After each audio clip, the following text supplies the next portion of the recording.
Assalamualaikum warahmatullahi wabarakatuh. Bismillahirrahmanirrahim. Alhamdulillahi bil atiyah, wassalatu ala khairil bariyah wa ala alihi zawin nufusiz zakiyah, amma ba'du. Para jamaah yang dirahmati Allah subhanahu wa ta'ala, alhamdulillah pada hari ke-29 dari bulan Ramadan ini kita masih diberikan nikmat sehat walafiat, nikmatnya beribadah puasa dan melaksanakan ibadah-ibadah yang lain.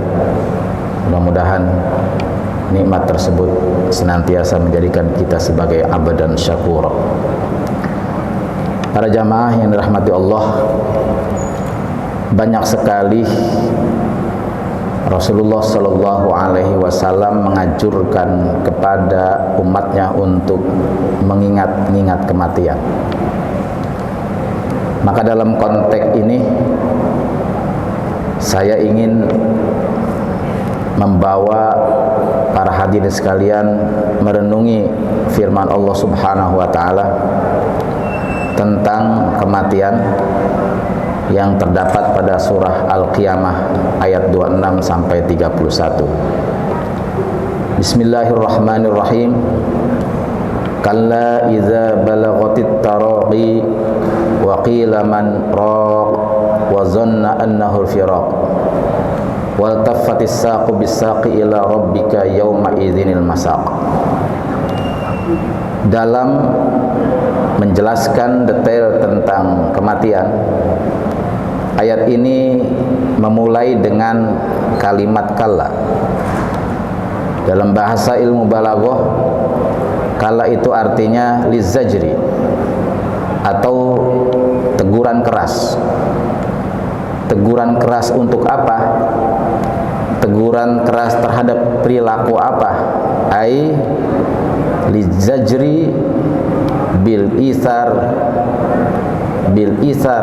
minad dunya anil akhirah, yaitu karena manusia berlaku semena-mena, yaitu lebih mengutamakan kehidupan dunia daripada kehidupan akhirat. Banyak di antara manusia yang hanya memikirkan bagaimana caranya banyak harta, bagaimana caranya jabatan tinggi, bagaimana caranya banyak uang. Mereka terlena sehingga mereka melupakan urusan akhirat. Mereka mabuk kepayang dengan urusan dunia sehingga mereka melupakan bekal menuju alam akhirat. Maka dalam hal ini, ayat ini betul-betul menjadikan sebuah teguran keras, mungkin bagi kita juga. Barangkali kita selama ini lebih mementingkan urusan dunia sehingga waktu kita banyak sekali digunakan tersita untuk urusan dunia, sehingga kewajiban-kewajiban kita dilupakan dan tersia-siakan. Lalu kemudian iza balaghatit taraqi, kala jangan begitu wahai manusia, jangan terlalu mementingkan, mendahulukan urusan dunia sehingga lupa urusan akhirat. Iza balaghatit taraqi, apabila roh sudah sampai ke tenggorokan. Ini adalah kalimat bersayap. Kalimat iza, apabila, itu berarti harus ada jawabannya. Maka ulama memberikan takdir, ai la ra'a kullu mri'in thimaru amalihi wan kasyafat lahu haqiqatu aqibatih. Apabila roh sampai ke tenggorokan, maka seluruh manusia akan melihat buah daripada amal perbuatannya. Jadi pada waktu proses sakaratil maut, masing-masing kita melihat buah dari perbuatan kita. Ada kalanya kita rajin beribadah, rajin sholat, rajin zikir, rajin baca Quran, puasanya juga rajin, bahkan puasanya itu betul-betul dijaga, maka terlihat oleh kita amal-amal perbuatan yang kita telah lakukan tadi. Ada kalanya manusia berbuat maksiat, berbuat dosa, maka parade dosa-dosa yang dia lakukan ketika semasa dia itu mulai balik sampai menjelang kematiannya terlihat di tayangan sakaratil maut itu. Lalu kemudian di akhir daripada tayangan itu, wan kasafat lahu haqiqatu aqibatih, akan terlihat di mana tempat ia akan bertempat. Apakah dia akan di surgakah ataukah di neraka. Jadi ingat wahai manusia, ketika roh sampai ke tenggorokan, ketika ruh akan dicabut oleh malaikat Israel, maka buah-buah daripada amal perbuatan itu kamu lihat dan kamu saksikan, dan tempatmu juga nanti akan terlihat dengan jelas, di surgakah ataukah di neraka. Lalu kemudian Allah melanjutkan, waqila man raq, ai qalat, berkata malaikat Israel, sang pencabut nyawa, man raqin, siapa yang akan membawa ruh ini. Jadi rupanya malaikat Israel setelah mencabut roh manusia dari ujung tenggorokan, kemudian dia bertanya, ini ruh siapa yang akan membawa? Amalaikatul azabi amalaikatul rahmah, apakah yang membawanya malaikat rahmat ataukah yang membawanya malaikat azab? Di dalam kitab tafsir Ar-Razi dikatakan, kalau manusia yang beriman setelah ruhnya itu keluar dari badan, maka ruhnya itu akan dibawa oleh 7 malaikat rahmat. 7 malaikat rahmat ini akan membawa, mengantarkan ruh ini sampai ke raudhah min riyadil jannah, sampai di taman daripada taman surga, melintasi langit pertama, langit kedua, langit ketiga, sampai langit ketujuh, sehingga ditempatkan di tempat yaitu taman daripada taman surga, kalau roh orang yang beriman. Tapi kalau orang yang tidak beriman, orang yang waktu hidup di dunia itu banyak dosa, tidak sempat bertaubat, maka yang akan mengambil dan membawa roh tersebut adalah malaikat azab. Jumlahnya juga 7. Dan roh tersebut akan dihantar oleh malaikat azab menuju lapisan bumi yang ketujuh, di mana di hufrah min hufarun niron, yaitu di sebuah jurang daripada jurang neraka. Nauzubillahi min dzalik. Nah, pada saat roh orang tersebut sudah keluar, malaikat Israel nanya, coba, ini roh mau diambil sama siapa? Apa malaikat rahmat? Apa malaikat azab? Kata malaikat rahmat, kami yang akan mengambilnya. Nah, malaikat rahmat mungkin yang datang, karena roh ini orang yang beriman. Tapi kalau rohnya orang yang tidak beriman, kata malaikat azab, kami yang akan membawanya ke jurang daripada jurang neraka. Nah, tinggal roh kita akan diambil oleh siapa, akan dibawa oleh siapa. Mudah-mudahan roh kita dibawa oleh malaikat rahmat. Ada penafsiran lain, man rokin, wakila man rokin. Tidak ada sebuah tantangan dari Allah Subhanahu wa taala, man rokin, ketika orang sedang dalam keadaan sekarat, man rokin, siapa yang sanggup untuk menyembuhkan orang ini? Biasanya kalau sedang dalam kondisi sekarat begitu, itu keluarganya sibuk ya, mengupayakan agar supaya yang sekarat tersebut ya diupayakan supaya sembuh, atau setidak-tidaknya yang tadinya koma menjadi sadar. Tetapi pada saat ajal sudah menjelang dan sudah ada kepastian dia akan mati, siapa yang bisa mengobati? Dikerahkan ribuan dokter spesialis pun tidak akan bisa. Nah, itu penafsiran yang kedua. Wa zanna annahul firaq. Wa zanna dan barulah ia yakin ketika roh sudah keluar dari badan, yakin annahul firaq, barulah dia meyakini bahwa dia telah berpisah dengan dunia, dia telah meninggalkan dunia.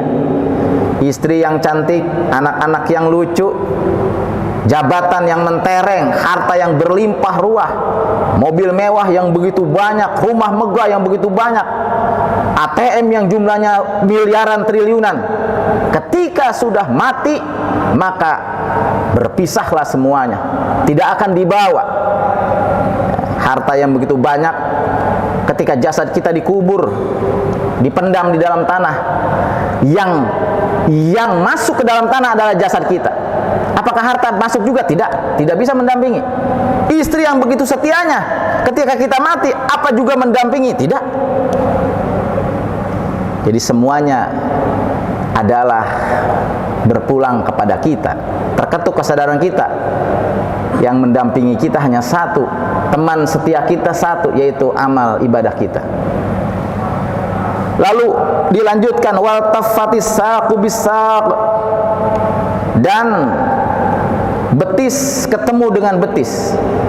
Di dalam kitab tafsir Al-Kabir karya Imam Ar-Razi mengatakan, hazihi kinayatun an syiddatul maut, an syiddatil maut wa alamih. Ini merupakan sebuah gambaran peribahasa mengenai betapa sakitnya dicabut nyawa, betapa sakitnya kematian. Jadi kalau ada bahasa dalam omongan orang Arab, betis ketemu dengan betis, itu tandanya menggambarkan sesuatu yang menakutkan dan menyakitkan. Ini adalah sebuah gambaran betapa sakitnya dicabut nyawa. Bahkan di dalam kitab Ar-Ri'ayah di situ dijelaskan, Nabi Ibrahim alaihissalam sempat ditanya ketika nyawanya sudah keluar dari badannya. Ditanya oleh Allah Subhanahu wa taala, "Ya Ibrahimu, kaifa wajadtal maut?" Wahai Ibrahim, bagaimana rasanya mati? Sakit atau nyaman atau enak? Jawaban Nabi Ibrahim, "Wajadtul mauta kasyatin tuslahu baina yadayil qussabi wa hiya hayyah." Saya rasa mati itu, saya merasakan sendiri, kata Nabi Ibrahim, itu bagaikan seekor domba yang sedang hidup, lalu kulitnya itu dikuliti, dikeset dari ujung sampai ujung. Coba bayangkan kita sedang berada di sebuah kamar, lalu kemudian datang malaikat Israel, lalu malaikat Israel itu mencabut nyawa, dan rasanya dicabut nyawa itu bagaikan kulit kita itu disiletin dari ujung rambut sampai ujung kaki. Sungguh betapa dahsyatnya rasa sakitnya dicabut nyawa. Bahkan sebuah dialog terjadi antara Nabiullah Isa dengan Nabi Sam bin Nuh. Jadi putra Nabi Nuh ada juga yang menjadi nabi, yaitu Sam. Sam bin Nuh ini sudah meninggal dunia 8.000 tahun yang lalu.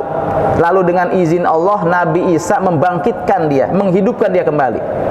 Ditanyalah oleh Nabi Isa, "Wahai Nabi Sam, sudah berapa lama engkau meninggal?" "Saya meninggal sudah 8.000 tahun yang lalu." "Saya nanya lagi, wahai Nabi Sam," kata Nabi Isa, "bagaimana rasanya dicabut nyawa?" Lalu Nabi Sam menjawab, "Wahai Isa, saya sudah mati 8.000 tahun yang lalu, tapi sakitnya dicabut nyawa masih kerasa sampai sekarang." Coba bayangkan, 8.000 tahun yang lalu mati, rasa dicabut nyawanya masih kerasa sakit sampai sekarang juga. Luar biasa. Ini menjadi perenungan. Hanya saja kita diajarkan dalam sebuah doa agar supaya kita itu terasa ringan dicabut nyawa, maka kita diajarkan dalam doa selamat, ya, disisipkan di situ, Allahumma hawwin alaina fi sakaratil maut. Allahumma hawwin alaina fi sakaratil maut.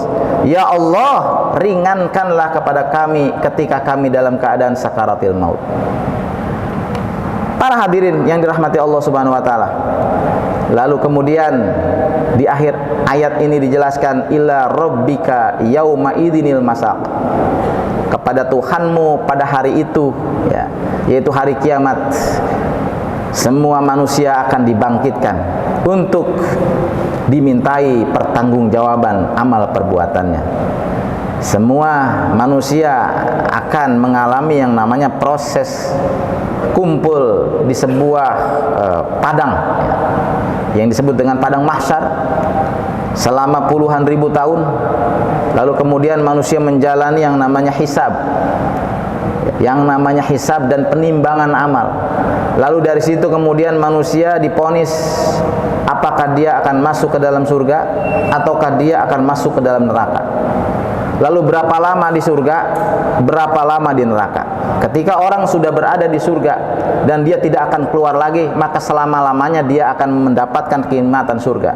Hidup bergelimang dengan kemewahan dan kenikmatan.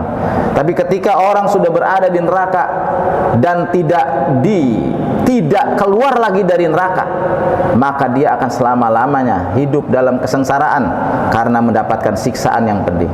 Ini menjadi perenungan bagi kita untuk menambah semangat kita agar supaya dalam kehidupan sehari-hari kita senantiasa mempertebal iman dan takwa dan menjalankan kewajiban-kewajiban dan ibadah yang Allah berikan kepada kita. Hadanallahu wa iyyakum ajmain. Assalamualaikum warahmatullahi wabarakatuh.